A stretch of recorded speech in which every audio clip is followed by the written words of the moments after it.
magsimba muna tayo. Kasi linggo ngayon. Oo, pagbabawasan naman kasala natin sa Diyos. Tara!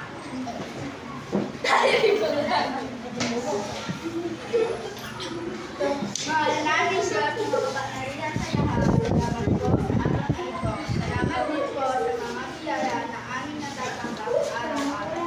Salamat din po sa pagpoprotekta sa amin at salamat din po dahil hindi po kami nilagaya. Salamat po sa pagsusugan kay buti mo po Panginoon kaya patuloy na pinipuri at sinasalamat namin. Son, Holy Spirit, Amen.